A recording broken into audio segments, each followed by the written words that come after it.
Hello नमस्कार दोस्तों, स्वागत है आपका हमारे और आपके अपने यूट्यूब चैनल मैथ टॉपिक में। दोस्तों मैं राम भरोस लेगा आज आपके लिए लेकर आए हैं जो हमारी 12th क्लास है। उस 12th क्लास की जो मैथमेटिक्स है उसका जो तीसरा चैप्टर है हमारा मैट्रिक्स पूरा हो गया था। आज मैं इसमें शुरुआत करने वाला जिसका चौथा चैप्टर है डिटरमिनेंट यानी सारणिक। दोस्तों बहुत ही शानदार वीडियो होने वाला है आज का। दोस्तों सारणिक होने से पहले हमें थोड़ी सी जो मैट्रिक्स है उसकी सामान्य जानकारी होनी चाहिए। दोस्तों आज हम अपने इस वीडियो में सारणिक से संबंधित सारी इंट्रोडक्शन देखते हैं। दोस्तों बहुत ही अच्छा टॉपिक है दोस्तों ये। सबसे पहले हमने पीछे वाले वीडियो में मैट्रिक्स के बारे में सारा कुछ डिस्कस कर लिया था। दोस्तों हमारा जो मैट्रिक्स है यानी आव्यूह है वह होता क्या है। मैट्रिक्स होता है दोस्तों किन्हीं संख्याओं या फलनों का आयताकार विन्यास ही मैट्रिक्स कहलाता है। किसी भी आयताकार रूप में या तो कोई नंबर्स या संख्याएं लिख दी जाए या कोई फलन या फंक्शन लिख दिया जाए तो वह एक मैट्रिक्स कहलाता है। अब मैं बात करता हूं कि यहां मान लिया कोई भी नंबर है जैसे 1 2 3 4 या 5 या 6, यह एक आयताकार मैट्रिक्स है दोस्तों, रेक्टेंगुलर मैट्रिक्स। और जिसका ऑर्डर लिखा था हमने 2 गुणा 3, क्योंकि इसमें पंक्तियों की संख्या नंबर ऑफ रोज 2 है और नंबर ऑफ कॉलम यानी स्तंभों की संख्या 3 है। ये ऐसा हमने देखा था। जबकि दोस्तों सारणिक क्या है, ये सारणिक होता है केवल और केवल वर्ग मैट्रिक्स के अंदर। क्या होता है? केवल और केवल वर्ग आव्यूह जो है हमारे स्क्वायर मैट्रिक्स है उसमें होता है। ये जो सारणिक है कभी भी आयताकार नहीं हो सकता, हमेशा क्या होगा, एक वर्ग के आकार का होगा। दोस्तों अब इसकी क्या क्या विशेषता है हम शुरुआत करते हैं वीडियो की। देखिए जो सारणिक है वह सदैव ही, यहां लिख देता हूं मैं, सारणिक हमेशा यानी सदैव कैसा होता है, वर्गाकार होता है। दोस्तों सारणिक हमेशा कैसा होता है, वर्गाकार होता है। या फिर इसी भाषा को दूसरी भाषा में बोला जाए, इसी लाइन को, तो मैं कह सकता हूं कि सारणिक कभी भी आयताकार नहीं हो सकता है। ठीक है, ये चीज हो गई। अब दूसरी चीज हमें यह पता होना चाहिए कि सारणी को दर्शाते किससे है। सारणी को दर्शाने के लिए इस प्रकार के निशान काम में लिए जाते हैं। या तो ऐसा बोला जाता है डिटरमिनेंट ऑफ ए का सारणिक, या इसका दूसरा ऑप्शन है इसको केवल और केवल इस प्रकार का सिंबल बना के भी काम में लिया जाता है। यह भी डिटरमिनेंट ऑफ ए हो गया यानी सारणिक है। इसका तीसरा ऑप्शन भी है दोस्तों। तीसरा ऑप्शन में ऐसा कुछ बताया जाता है ये इस प्रकार से। ये दोस्तों मापांक का निशान नहीं है, यहां इसको बोला जाता है, इसको क्या बोलेंगे, यहां मैं लिख देता हूं, देखिए इसको बोलेंगे डिटरमिनेंट। इसको क्या बोलेंगे, determinant of matrix A. Determinant of matrix A, या सीधा सा हिंदी भाषा में बोला जाए तो इसको कहेंगे ए का सारणिक। क्या कहेंगे, मैट्रिक्स ए का सारणिक। इनको इस 3 प्रकार से दर्शाया जाता है दोस्तों। ये पहला डिटरमिनेंट ऑफ ए, ये रहा डिटरमिनेंट ऑफ ए, और ये इसका तीसरा ऑप्शन है दोस्तों। इस प्रकार से इसको दर्शाया जाता है। और ये होता क्या है, सारणी की हमेशा वर्गाकार मैट्रिक्स होता है। अब इसमें क्या क्या होता है दोस्तों उसकी बात करते हैं।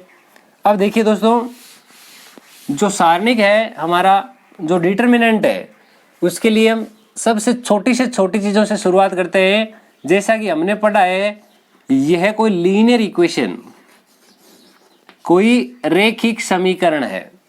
ax + by = c, इसको मैं दे देता हूं इक्वेशन नंबर फर्स्ट। एक लीनियर इक्वेशन मेरे पास में और है, ax + by = c, ये इक्वेशन नंबर मेरी सेकंड हो गई दोस्तों। जो हमारी इक्वेशन नंबर फर्स्ट और इक्वेशन नंबर सेकंड है वो दोनों सेम टू सेम, इसलिए मैं क्या करता हूं, पहली वाली इक्वेशन में a1 b1 और c1 लिख देता हूं, दूसरे वाले के अंदर a2 b2 और c2 लिख दिया दोस्तों। अब हमारे पास कोई भी 2 रेखिक समीकरण आ गए, 2 लीनियर इक्वेशन आ गई। इस प्रकार की 2 लीनियर इक्वेशन अगर आई हुई है तो इनको पहले तो मैट्रिक्स फॉर्म में लिखना आना चाहिए। इनको मैट्रिक्स फॉर्म में किस प्रकार से लिखा जाता है पहले हम वो बात करते हैं।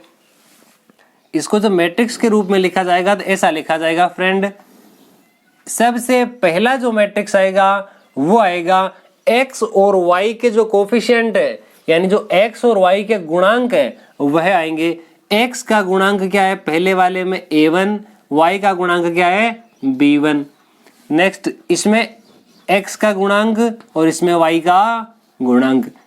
अब इसके गुणा में और क्या आएगा देखिए, ये सारे किसके गुणांक हैं, x और y के, और बराबर आ जाएगा दोस्तों जो हमारे कांस्टेंट है यानी अचर पद जो दिए गए थे।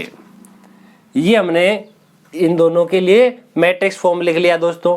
अब ये मैट्रिक्स फॉर्म लिख लिया, ये सेम यही चीज है दोस्तों। अगर आपने हम देखा है कि मैट्रिक्स का गुणा किस प्रकार से किया जाता है, तो ये रहा a1x b1y, ये रहा a2x b2y, सेम यही चीज दोस्तों वापस लिखी गई है। मैं बात करता हूं केवल इसकी।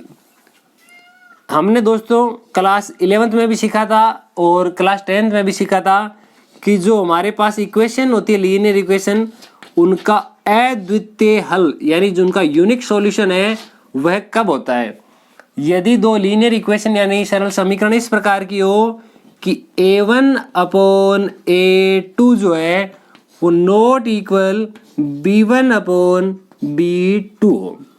दोस्तों इसके लिए हमने 3 पार्ट देखे थे, या तो a1 अपॉन a2 बराबर b1 अपॉन b2, ये भी बराबर हो c1 अपॉन c2 के, तब तो तीनों के तीनों क्या बराबर होने पर जो लाइनें हैं वो संपाती होती थी।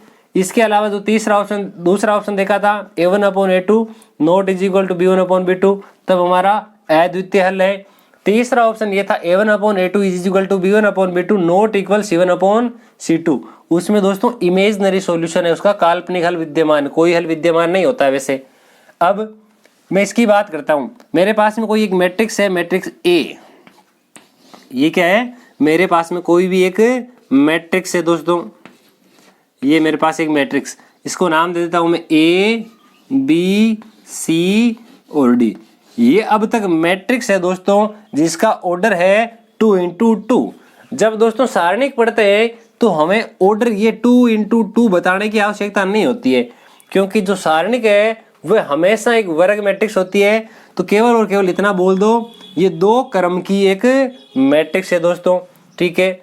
अब ये 2 क्रम की मैट्रिक्स है तो इस प्रकार से इसमें पंक्तियों की संख्या भी 2 और स्तंभों की संख्या तो ही 2। इस प्रकार से जो 3 क्रम की मैट्रिक्स होगी उसमें पंक्तियों की संख्या भी 3 होगी और स्तंभों की संख्या भी 3 होगी दोस्तों। मैट्रिक्स ए है, अब मैं इसको सारणिक ए बना देता हूं। इसको सारणिक ए के रूप में इस प्रकार से लिखा जाएगा, ये रहा डिटरमिनेंट ऑफ ए का सारणिक, ये ऐसा आ जाएगा दोस्तों कि ए बी सी और डी, ये इसका डिटरमिनेंट यानी सारणिक रूप हो गया दोस्तों। ये पहले मैट्रिक्स के रूप में था, इसको सारणिक के रूप में मैंने लिख दिया। अब देखते हैं दोस्तों कि सारणिक होती क्या, इसकी डेफिनेशन क्या होती है। सारणिक की परिभाषा लिखते हैं हम, डेफिनेशन ऑफ डिटरमिनेंट। सारणिक क्या होता है, सारणिक ये होता है दोस्तों, मैं मान लेता हूं कि कोई भी एक मैट्रिक्स जो है वो इस प्रकार का दिया हुआ है। मैं क्या मान लेता हूं, मैं ये मान लेता हूं कि माना A बराबर AIJ, ये जो है एक n क्रम का, क्या है ये, एक n ऑर्डर का वर्ग मैट्रिक्स है। माना A जो है वह n क्रम का एक वर्ग मैट्रिक्स है, तब एक अद्वितीय संख्या इस मैट्रिक्स के लिए इसका जो हल होगा वो क्या होगा, तब एक अद्वितीय संख्या, तब एक अद्वितीय संख्या यूनिक नंबर, जिसको नाम दे देता हूं, कोई भी नाम होगा जैसे AIJ, सारणिक होता है। क्या होता है, माना एक सारणिक जो है यानी पहले जो मैट्रिक्स था, मैट्रिक्स ए बराबर ए आई जे एक n क्रम का वर्ग मैट्रिक्स है, तब एक अद्वितीय संख्या ए आई जे सारणिक कहलाती है, सारणिक कहलाती है। और अभी अभी मैंने आपको ये बताया है कि सारणी को किससे दर्शाते हैं, या तो पूरा का पूरा इस प्रकार से लिख दो कि सारणिक ए, या फिर सीधा ही डिटर्मिनेंट ऑफ ए यानी सारणिक ए। अब हम देखते हैं दोस्तों कि सारणी का मान जो है वो किस प्रकार से निकाला जाता है। सारणी का मान जब निकालेंगे तो हमें क्या क्या चाहिए होगा वो देखते हैं। सारणी का मान, वैल्यू ऑफ डिटर्मिनेंट, इसमें भी दोस्तों 3 ऑप्शन देखेंगे, ऑर्डर 1, ऑर्डर 2 और ऑर्डर 3। यहां मैं लिख देता हूं जो हमारी सारणिक है उस सारणिक का मान, सारणिक का मान क्या आएगा वो देखते हैं। यहां मैं लिख रहा हूं कि जैसे सारणिक का मान, पहले मैं सबसे पहला ऑप्शन लिखूंगा दोस्तों कि पहला ऑप्शन एक क्रम की सारणिक जिसका ऑर्डर 1 हो। एक क्रम के लिए किस प्रकार से होगा दोस्तों, यहां कोई मैट्रिक्स ए है, क्या है मैट्रिक्स यानी अवयव है ए, वो इस प्रकार से दिया हुआ है कि केवल और केवल A B C X Y Z किसी भी फॉर्म में हो सकता है फ्रेंड। तब यह सारणिक जो होगा वो इस प्रकार से हम लिख सकते हैं कि जो सारणिक है यानी मैट्रिक्स ऑफ डिटर्मिनेंट ऑफ ए बराबर हो जाएगा ए। ये हो गया दोस्तों केवल सारणिक, और इसकी सारणी ए की वैल्यू भी इसी प्रकार से हम लिख सकते हैं डिटर्मिनेंट ऑफ ए बराबर ए। दोस्तों इसमें एक चीज समझने की बहुत अति आवश्यकता है दोस्तों, मैं उदाहरण के रूप में समझाता हूं आपको। यहां मैं मान लेता हूं कोई मैट्रिक्स ए है, मैट्रिक्स ए जो है वो इस प्रकार से दिया हुआ है, जैसे मैं लिख दूं 5 प्लस का 5। तब यदि मैं सारणिक में चेंज करूं इसको तो सारणिक ए या डिटर्मिनेंट ऑफ ए इस प्रकार से आएगा 5, और इसको मैं लिख सकता हूं ये बराबर 5। ये सारणिक ए की वैल्यू हो गई दोस्तों। देखिए जो सारणिक होती है, पहले मैं मैट्रिक्स की बात करता हूं, जो मैट्रिक्स होती है वो मैट्रिक्स जो है वो अवयवों को लिखने का एकमात्र क्रम है, अवयवों को लिखने का एकमात्र क्रम है। जबकि जो डिटर्मिनेंट यानी सारणिक है ये इस पूरे मैट्रिक्स का जो वैल्यू निकाल देती है, ये सारा किसके बराबर है वो बता देती है। ये तो पहला एग्जाम्पल था। अब दूसरे एग्जाम्पल से पहला एग्जाम्पल भी एकदम 100% क्लियर हो जाएगा। मैं बात करता हूं मेरे पास कोई मैट्रिक्स ए बराबर दिया हुआ, इसमें 5 था, इसमें मान लेता हूं -5 है, तो determinant of A is equal to ये रहा -5। दोस्तों ये -5 होगा, कभी भी प्लस का 5 नहीं होगा, क्योंकि ये मापांक का निशान नहीं है, ये किसका निशान है, सारणिक का निशान है। दोस्तों ऐसी कभी भी चूक नहीं करनी है। तो आप एक लाइन याद रख सकते हो, एक क्रम की मैट्रिक्स को कभी भी मापांक नहीं समझा जाना चाहिए। यानी एक क्रम की जो मैट्रिक्स हो जो एक ऑर्डर के लिए, उसको हम अक्सर क्या करते हैं, इसको मापांक मान लेते हैं, और ये माइनस की वैल्यू आती है हम इसको प्लस में कन्वर्ट कर देते हैं, जबकि ऐसा नहीं करना होता है। ये तो हो गया सारणिक ए, जब कितने क्रम हो उसका 1। अब हम ऑर्डर 2 की बात करते हैं, जब 2 क्रम की बात होती हो तब मैट्रिक्स की वैल्यू किस प्रकार से निकाली जाती है उसकी बात करते हैं। दूसरा, 2 क्रम के लिए जो सारणिक है हमारी डिटर्मिनेंट, उसकी बात करते हैं। मेरे पास में कोई भी एक मैट्रिक्स दिया हुआ है ए बी सी और डी, ये मेरे पास में कोई मैट्रिक्स है। इस मैट्रिक्स के लिए दोस्तों वैल्यू निकालेंगे, वैल्यू तब निकाली जा सकती है, इसको पहले डिटर्मिनेंट के फॉर्म में लिखना पड़ेगा। मैं लिख देता हूं ये डिटर्मिनेंट के फॉर्म में ए बी सी और डी। दोस्तों ऐसा लिखा जाएगा, जब 2 क्रम की मैट्रिक्स है उसकी वैल्यू निकालनी हो तो हमेशा ऐसा लिखना है कि डिटर्मिनेंट ऑफ ए बराबर, अब इनको इस प्रकार से तिरछा गुणा करना है विकीर्णों के रूप में। ए को गुणा करना है डी से, ये लिख दिया हूँ ए को डी से। इसमें से घटाना है, क्या घटाओगे, बी को सी से, ये बी को सी से। ये इस प्रकार से दोस्तों दो क्रम की जो मैट्रिक्स है उसका मान निकाला जाता है। मैं किसी एक उदाहरण की सहायता से समझाता हूँ दोस्तों। कोई एक मैट्रिक्स है इस प्रकार से 1 2 3 और 4, ये दो क्रम की कोई एक सारणी के दोस्तों मैट्रिक्स, जो डिटर्मिनेंट है इस डिटर्मिनेंट के रूप में लिखते हैं पहले इस मैट्रिक्स को। तो determinant of A is equal to 1 2 3 and 4, ये लिख दिया। अब इसकी वैल्यू निकालते हैं फ्रेंड। जैसे इनकी वैल्यू निकाली जाएगी तो अभी अभी हमने देखा है पहले इनको गुणा करना है, पहले इस विकर्ण को गुणा करना है 4 इंटू 1 या 1 इंटू 4, इसमें से घटाना है 2 इंटू 3 या 3 इंटू 2, 2 इंटू 3 या 3 इंटू 2, ये 4 into 1 and 4 minus 2 into 3 is equal to 6। इसकी वैल्यू आ गई दोस्तों 2। यानी हम कह सकते हैं जो हमारा डिटरमिनेंट यानी सारणिक आता है उसकी वैल्यू जो है वो नेगेटिव भी आ सकती है। ये दो क्रम के मैट्रिक्स की बात हो गई दोस्तों। अब हम तीन क्रम की बात करेंगे जब हमारा ऑर्डर क्या हो, 3 हो। यदि 3 क्रम दिया हुआ हो तो किस प्रकार से होगा। तीसरा जो दोस्तों है 3 क्रम वाला वो अति महत्वपूर्ण है। अक्सर दोस्तों इस 3 ऑर्डर के लिए या 3 क्रम के लिए दोस्तों अक्सर क्वेश्चन पूछ लिया जाता है। मैं बात करता हूं एक 3 क्रम का कोई मैट्रिक्स है इस प्रकार का, मैट्रिक्स ए बराबर ए बी सी,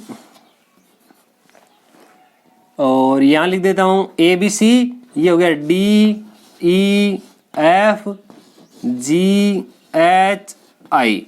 या तो आप ऐसा लिख दो या फिर ऐसा भी मान सकते थे दोस्तों A1 B1 C1 A2 B2 C2 और A3 B3 और C3, इस रूप में भी हम मान सकते थे।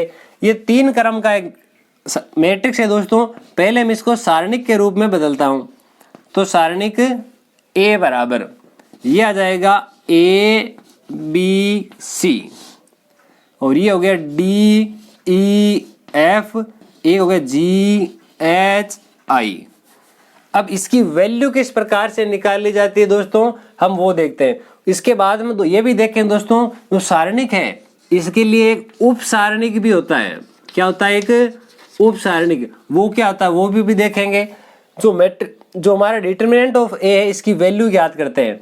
मैं यहाँ ऊपर की ओर लिखता हूँ, देखिए इसकी वैल्यू दोस्तों किसी भी प्रकार से ज्ञात की जा सकती है। या तो आप पहली पंक्ति के अनुसार इसकी वैल्यू ज्ञात कर लो, या दूसरी पंक्ति के अनुसार वैल्यू ज्ञात कर लो, या तीसरी पंक्ति के अनुसार वैल्यू निकाल सकते हो। इसके अलावा आप जो 3 कॉलम है इन तीनों कॉलम के अनुसार भी निकाल सकते हो, यानी 3 पंक्तियों के और 3 कॉलम के, यानी 6 ऑप्शन है इसकी वैल्यू निकालने के। मैं सबसे पहले वाला काम ले लेता हूं। ये हमारा जो पहली पंक्ति R1 है,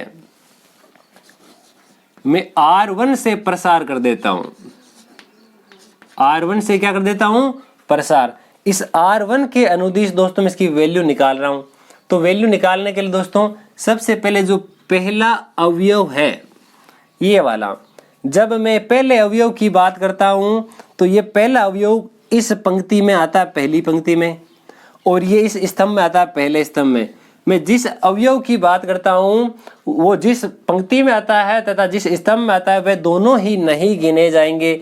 इस प्रकार से अगर ये नहीं गिने जाएंगे तो हमारे पास ये बचेगा E F H और I, इनका आपस में परस्पर गुणा किया जाएगा। E into I, E I minus का चिन्ह, F H, ये हो गया। अब इसकी बात हो गई। अब दूसरे के ऑप्शन पे आते हैं। देखिए बात करता हूं B के लिए। यदि मैं B की बात करता हूं तो B के लिए ये वाला नहीं गिना जाएगा जिस स्तंभ में ये आता है, और ये वाला भी नहीं गिना जाएगा। एक तो ये नहीं गिनना है और एक ये भी नहीं गिना जाएगा। तब मेरे पास 4 अवयव है जो गिने जाएंगे, D F G और I। तब इनका भी आपस में गुणा करते हैं, D इंटू आई, ब्रैकेट में लिख देता हूँ D इंटू आई माइनस F इंटू जी, ये भी हो गया। अब तीसरे की बात करते हैं फ्रेंड। तीसरा जो है C, ये इस पंक्ति में आता है, इस पंक्ति में, और इससे स्तंभित केवल ये बचेंगे DH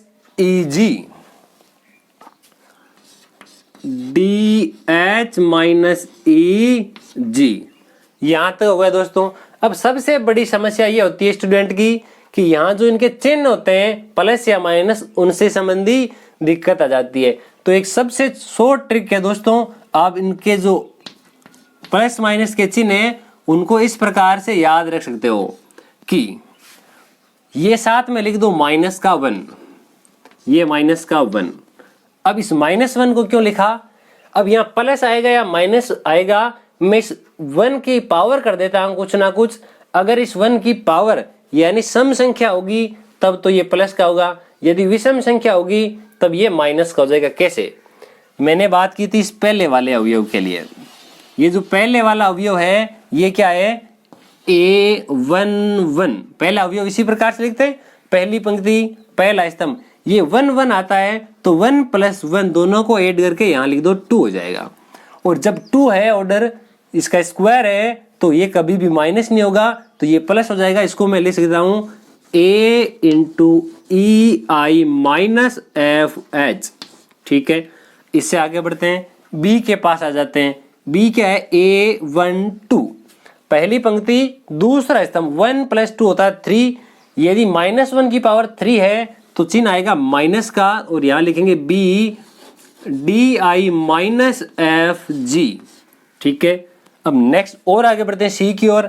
यहाँ 2 की जगह 3 आ जाएगा, 3 + 1 4, और जब -1 की पावर 4 होगी तो आएगा निशान प्लस का, तो यहाँ लिख दो C DH माइनस EG।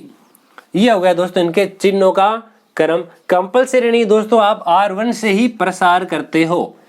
यहाँ आप R2 से भी प्रसार कर सकते थे, R3 से भी प्रसार कर सकते थे, 3 कॉलम में तीनों कॉलम के अनुसार भी प्रसार कर सकते हैं। एक चीज का विशेष ध्यान रखें दोस्तों, यदि कोई भी मैट्रिक्स हो हमारे पास में, उसकी वैल्यू निकालते कैसे, अभी एक हम उदाहरण की सहायता से देखते हैं। उससे पहले दोस्तों आप इस चिन्हों के लिए एक छोटी सी चीज याद भी रख सकते हैं। कैसे? हमारा जो डिटर्मिनेंट है, जैसे मैं ये 3 × 3 ऑर्डर का एक मैट्रिक्स था, उस मैट्रिक्स को मैंने डिटर्मिनेंट के रूप में कर दिया। ये 3 क्रम का एक सारणिक है। अब इनमें चिन्ह कैसे होंगे? जो इनके विकर्ण है, डायगोनल्स, ये इसका विकर्ण, ये तीनों नंबर जो है पॉजिटिव होते हैं।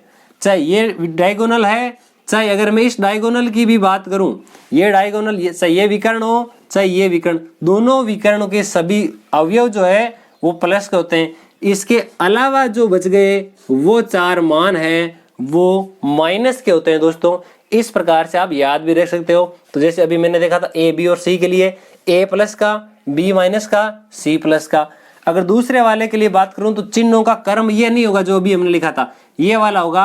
पहला और जो तीसरा है वो माइनस का और बीच वाला प्लस का। वापस तीसरे में ये पहले वाला क्रम आ गया दोस्तों। इस प्रकार से हम इनका क्रम देख सकते हैं। अब मैं इसके लिए कोई एक उदाहरण लेता हूं। उदाहरण किस प्रकार से आएगा अभी देखते हैं। 3 क्रम का एक मैट्रिक्स लेते हैं। उदाहरण देखते हैं दोस्तों। ये कोई मैट्रिक्स है A 1 2 3 4 5 6 या कुछ भी, जैसे 1 2 या 1 3 एंड यहाँ कुछ 4 लिख देता हूँ। ये ऐसा कुछ लिखा हुआ है। अब देखिए दोस्तों, ये मेरे पास कोई भी एक मैट्रिक्स लिखा है। पहले इसको मैं एक सारणिक के रूप में लिखता हूँ। ये मेरा डिटर्मिनेंट हो गया 1 2 3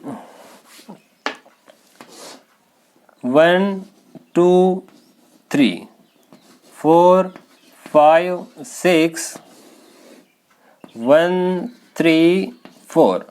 ये मेरा सारणिक हो गया। अब इस सारणिक की वैल्यू निकालते हैं। सारणिक की वैल्यू निकालने के पहले दोस्तों आपको एक पता होना चाहिए, अगर इस पूरे में कहीं पर भी एक 0 दिखता हो, क्या दिखता हो? 0। मैं किसी एक को 0 चेंज कर देता हूं। यहां मैं मान लेता हूं 0 है। जहां पर भी हमें 0 दिख गया दोस्तों, उसी के अनुसार हमें प्रसार करना है। चाहे वे जीरो R1 में हो, R2 में हो, R3 में हो, C1, C2, C3, जिसमें भी हमें सबसे ज्यादा जीरो दिखे, अगर एक जीरो दिखे तो उसमें चले जाओ। अगर किसी में एक जीरो है और दूसरी पंक्ति में दो जीरो है तो हमें जिसमें दो जीरो है उसके अनुसार से प्रसार करना है, ताकि लिखने में दोस्तों बहुत ही आसानी होती है। कैसे आसानी होती है अभी ट्राई करते हैं। पहले मैं इसका प्रसार करूंगा तो मेरे पास में आएगा 1, ये तो पहला प्लस का होता है। यहाँ कोष्टक में 5 × 4 5 × 4 20 माइनस 6 × 3 18 माइनस 2, ये माइनस का 2। अब ये गया और ये गया, 4 × 4 16, 6 × 1 6, नेक्स्ट 0। अब इस 0 को मैं किसी से भी गुणा करूं दोस्तों, ये चला जाएगा, ये चला जाएगा, इंटू कोष्टक में आएगा 4 × 3 12 और -5। ये दोस्तों इसके गुणा में 0 होने की वजह से ये आगे वाला तो 0 हो जाएगा। अगर यहां पर भी 0 होता तो ये भी पूरा 0 हो जाता दोस्तों। अब हम आगे लिखते हैं 20 माइनस 18, केवल 2 बचेंगे, 2 × 1 2, 16 माइनस 6 10, 10 × 2 20, या बचेगा माइनस के 18। ये हमारा इसका आंसर होगा दोस्तों। अब मैं बात करता हूं कि उप सारणिक क्या होता है। उप सारणिक, इसका दूसरा नाम एक लघु सारणिक भी कहते हैं दोस्तों। क्या क्या कहते हैं? एक तो कहते हैं उप सारणिक, उप सारणिक। ये इसका दूसरा नाम क्या है? इसका दूसरा नाम है लघु सारणिक। अब लघु सारणिक या उप सारणिक क्या होता है उसकी बात करते हैं। मैं यहाँ कोई एक डिटर्मिनेंट ले लेता हूँ सीधा ही, पहले मैट्रिक्स लेना है उसके बाद मैं सीधे डिटर्मिनेंट ले रहा हूँ।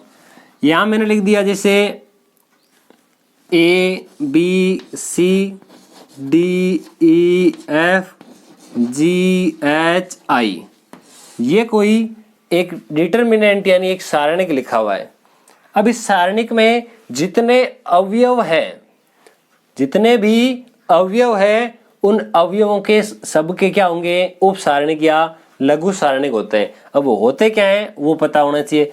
इससे पहले दोस्तों हमारे पास सारणिक का जो क्रम है, सारणिक का जो क्रम है, उस क्रम के अनुसार हम उस सारणिक में अवयवों की संख्या बता सकते हैं। अगर हमारे पास में ऑर्डर 1 है तब उसमें अवयव भी 1 ही होगा। अगर हमारे पास में ऑर्डर यानी क्रम जो 2 है तो 2 का स्क्वायर, अगर 3 है 3 का स्क्वायर यानी 9, जैसे ये था 3 क्रम का एक, तो 3 × 3 9, 4 होगा तो 4 × 4 5 × 5, इस प्रकार से इनका दोस्तों अवयवों की संख्या निकाल ली जाती है। मैं इसकी बात करता हूं सबसे पहले अवयव की। किसकी बात करता हूं? पहले अवयव की, जो A का उप सारणिक, A का उप सारणिक। अब कहते किसको है? अभी हमने देखा था पर नाम नहीं देखा था। अब A का उप सारणिक क्या होता है? पहले ये चेक करो A कौन सी पंक्ति में आता है? इस पहली पंक्ति में आता है, ठीक है। A कौन से स्तंभ में आता है? इस पहले स्तंभ में आता है, ठीक है। पहले ये जिस स्तंभ में आता है उसको छोड़ दो, ये जिस पंक्ति में आता है उसको छोड़ दो, उसके अलावा बाकी जो बच गया वो इस A का उप सारणिक कहलाता है। और इसको मैं ऐसा लिख सकता हूं, A जो है A का उप सारणिक ये हो गया E F H और I, ये इस A का उप सारणिक हो गया। और इसकी जो वैल्यू निकालते हैं तो हम अभी ऐसा निकाल देते हैं A E × I और F × H, इस प्रकार से निकाल सकते हैं। अब देखिए, अब इसमें से किसी और की हम वैल्यू निकाल लेते हैं। अगर मैं बात करूं इस D की, अब की बार किसकी बात कर रहा हूं? इस D की। अगर मैं इस D की बात करता हूं तो इस D का उप सारणिक या लघु सारणिक क्या होगा वो लिखते हैं। इसके लिए इसको छोड़ दो, ये नहीं लेना है। इस पंक्ति में आ रहा था, ये इस स्तंभ में आता है, ये भी छोड़ दो। इसके अलावा बाकी जो बच गए वो लिख दो, B C H और I। बी, सी, एच और आई। इस प्रकार से प्रत्येक अवयव के लिए दोस्तों लघु सारणिक यानी उप सारणिक हम लिख सकते हैं। दोस्तों ये आज का वीडियो आपको किस प्रकार का लगता है नीचे कमेंट बॉक्स में लिखकर जरूर बताइए। दोस्तों अगर आपको हमारे वीडियो अच्छे लगते हो तो वीडियो को लाइक करें, अपने सभी दोस्तों में शेयर करें। दोस्तों अगर आपने हमारे चैनल को अब तक सब्सक्राइब नहीं किया है तो प्लीज़ हमारे चैनल को सब्सक्राइब करें। वीडियो को पूरा देखने के लिए थैंक यू दोस्तों, धन्यवाद। जय हिंद, जय भारत।